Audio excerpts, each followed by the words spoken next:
আজিৰ যিটো পৰিৱেশ এই 6 মাইল উৰণ সেতুৰ কিয়নো ওপৰৰ যিটো অংশ সেই ওপৰৰ অংশটোৰ কথা যদি আমি কওঁ যে ওপৰৰ অংশটোৰ এটা পাৰ্ট আজিৰ তাৰিখতো কিন্তু প্ৰায় 2 মাহ হৈ গ'ল, 2 মাহৰ পৰা বন্ধ আছে, মেৰামতিৰ নামত মেৰামতি কৰি আছে, কিন্তু আজিৰ তাৰিখলৈকে এটা পাৰ্ট কিন্তু খুলি দিব পৰা নাই। আৰু আমি দেখুৱাইছোঁ আমি যিহেতু 4 নম্বৰ পিলাৰটোত আছোঁ, এই যিটো 4 নম্বৰ খুঁটা আছিলে 4 নম্বৰ খুঁটাটোৰ কিন্তু দুইটা অংশতে কিন্তু এনেধৰণৰ ফাট বৃহৎ ফাটৰ সৃষ্টি হৈছে। আৰু আমি যদি যাবলৈ চেষ্টা কৰোঁ আমি ইফালে যাম আৰু সেই অংশটো আমি দেখুৱাম। আৰু বিশেষকৈ আচলতে চমক সৃষ্টিৰ বুলিয়ে একে আষাৰে ক'ব লাগিব, কিয়নো যে এটা বছৰতে 2খনৰ পৰা 3খনকৈ যিহেতু গুৱাহাটী মহানগৰীৰ বিভিন্ন প্ৰান্তত উৰণ সেতু হৈ আছে, আৰু সেয়া বৰ বেছি দীঘলীয়া সময়ৰ বাবে নহয়, নিৰ্মাণ কাৰ্য মাত্ৰ 8 মাহৰ পৰা এবছৰৰ ভিতৰত কিন্তু সম্পন্ন কৰে। গতিকে অতি আশ্চৰ্যকৰ কথা যে এখন বৃহৎ উৰণ সেতু, দীঘলীয়া যি উৰণ সেতু, সেই উৰণ সেতুখন কেনেধৰণে আচলতে এবছৰ বা 1.5 বছৰৰ ভিতৰতে কমপ্লিট বা সম্পূৰ্ণ কৰিব পৰাৰ ক্ষমতা আচলতে এই কনষ্ট্ৰাকশ্যন কোম্পানীসমূহৰ আছে।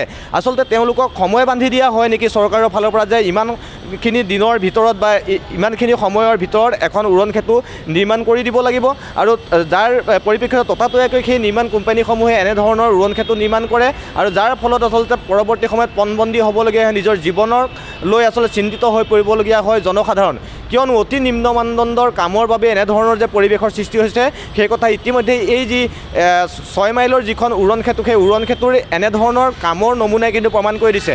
মই পুনৰবাৰ দেখুৱাইছোঁ এক্সক্লুচিভলি, আমি যিহেতু পুৱাৰ ভাগৰ পৰা আমি দেখুৱাই আছোঁ এই যিখন উৰণ সেতু 6 মাইলৰ যিখন উৰণ সেতু সেই উৰণ সেতুখন কিন্তু ভাঙি পেলোৱাৰ যি পৰ্যায়লৈ গৈ আছে, কিন্তু তথাপিও কেতিয়াবা যে ভাঙি পেলোৱাৰ পূৰ্বেই যে এই উৰণ সেতুখন নিজেই ভাগি পৰিব সেয়া কিন্তু নিশ্চিত। কিয়নো আপুনি দেখিছে যে এই 4 নম্বৰ যিটো পিলাৰ, এই 4 নম্বৰ পিলাৰটোৰ কথা যদি আমি ক'বলৈ যাওঁ, 4 নম্বৰ পিলাৰটোত সম্পূৰ্ণৰূপে সম্পূৰ্ণ পিলাৰটোৱে আচলতে টালি টোপোলা মাৰি আজিৰ তাৰিখত জইন দি থোৱা ধৰণৰ এক পৰিৱেশৰ সৃষ্টি হৈছে।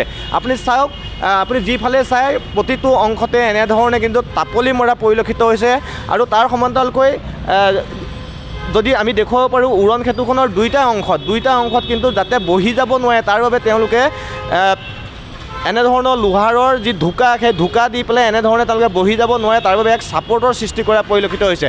আৰু ইতিমধ্যে আমি কিছু সময় পূৰ্বে দেখিছোঁ যে কেইবাজনো অভিযন্তা আহি পেলাই এনেধৰণৰ এই প্ৰতিটো খুঁটা এনেধৰণে তেওঁলোকে নিৰীক্ষণ কৰা পৰিলক্ষিত হৈছিল, আৰু নিৰীক্ষণ কৰি তেওঁলোকে ফটো মাৰি লৈ যোৱা আমি প্ৰত্যক্ষ কৰিছিলোঁ। কিন্তু এই যে নিৰ্মাণ কাৰ্য যে ত্ৰুটিপূৰ্ণ নিৰ্মাণ কাৰ্য, যাৰ ফলত এনেধৰণে আচলতে বছৰ ধৰি মেৰামতিৰ নামত মেৰামতি কৰি থাকিবলগীয়া এক পৰিৱেশৰ সৃষ্টি হৈছে। কেৱল মই এইখন 6 মাইলৰ উৰণ সেতু কথা ক'লে আচলতে ভুল হ'ব। ইয়াৰ পূৰ্বেও আমি কৈছোঁ যে জু ৰোডৰ যিখন শ্ৰদ্ধাঞ্জলি উৰণ সেতু, সেই উৰণ সেতুখন নিৰ্মাণৰ বেছিদিন হোৱাই নাই, মাত্ৰ 2 বছৰ বা 1.5 বছৰৰ পূৰ্বে সেই উৰণ সেতুখন মুকলি কৰিছিল। মুকলি কৰাৰ পিছতেই কিন্তু বহুকেইটা তাত বৃহৎ ফাটৰ সৃষ্টি হৈছিল আৰু মেৰামতি কৰিবলগীয়া পৰিৱেশৰ সৃষ্টি হৈছিল। তাৰ সমান্তৰালকৈ যদি কওঁ যে গড়চুকৰ যিখন উৰণ সেতু, সেইখন উৰণ সেতুটো এনেধৰণৰ আচলতে কামৰ বিসংগতিৰ বাবেই বৃহৎ ফাটৰ সৃষ্টি হৈছিল, আৰু পৰৱৰ্তী সময়ত পুনৰ নিৰ্মাণ বা মেৰামতি কৰিবলগীয়া পৰিৱেশৰ সৃষ্টি হৈছিল।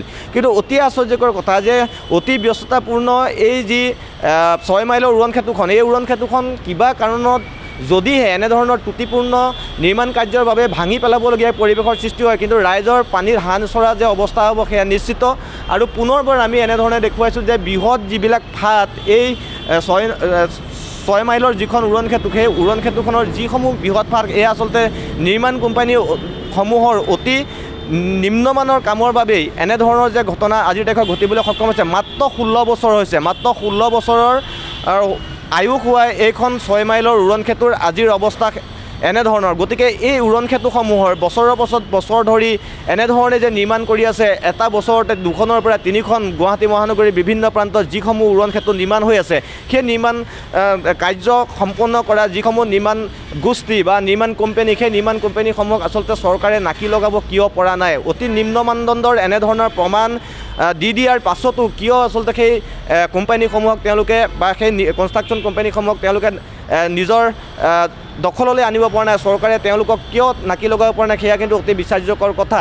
আৰু মই পুনৰবাৰ কৈছোঁ 2009 বৰ্ষতে যিহেতু এইখন চিম্প্লেক্স নামৰ এটা বহুজাতিক কনষ্ট্ৰাকশ্যন কোম্পানীয়ে নিৰ্মাণ কৰিছিল, তাৰ পাছতে অৰ্থাৎ 16টা বৰ্ষ মাত্ৰ হৈ গৈছে। 16টা বৰ্ষৰ পিছত আজিৰ তাৰিখত দেখা পোৱা গৈছে এই উৰণ সেতুখনৰ এই অৱস্থা। গতিকে পৰৱৰ্তী সময়ত আৰু যিহেতু গুৱাহাটী মহানগৰীৰ বিভিন্ন ধৰণৰ আৰু উৰণ ক্ষেত্ৰ নিৰ্মাণ হৈ আছে, গতিকে সেই নিৰ্মাণ হৈ থকা যিসমূহ উৰণ ক্ষেত্ৰ, সেই উৰণ ক্ষেত্ৰসমূহৰ ক্ষেত্ৰত আচলতে চৰকাৰখনে কেনেধৰণৰ ব্যৱস্থা গ্ৰহণ কৰে, কিয়নো সেই নিৰ্মাণ কোম্পানীসমূহক আচলতে নাকি নলগালে এই 6 মাইলৰ যিখন উৰণ ক্ষেত্ৰ, সেই উৰণ ক্ষেত্ৰখনৰ পৰিৱেশে যে সৃষ্টি হ'ব সেই কথা কিন্তু নিশ্চিত। কিন্তু তথাপিও আজিৰ তাৰিখত যদি কওঁ যে এই যিখন 6 মাইলৰ উৰণ ক্ষেত্ৰ, সেই উৰণ ক্ষেত্ৰখন কিন্তু আজিৰ তাৰিখত ভয়ংকৰ হৈ পৰা পৰিলক্ষিত হৈছে। ৰাইজ যথেষ্ট তেওঁলোকে আশংকা ব্যক্ত কৰা পৰিলক্ষিত হৈছে, যিহেতু ওপৰৰ এটা অংশ আজিৰ তাৰিখতো বন্ধ কৰি থোৱা হৈছে, নিৰ্মাণ কাৰ্য অৰ্থাৎ পুনৰ নিৰ্মাণ তাত চলি আছে। আৰু এই মোৰ পিছফালে যিটো পিলাৰ দেখিছে 4 নম্বৰ যিটো পিলাৰ, সেই পিলাৰটোৰ কিন্তু আজিৰ তাৰিখত তথৈবচ অৱস্থা।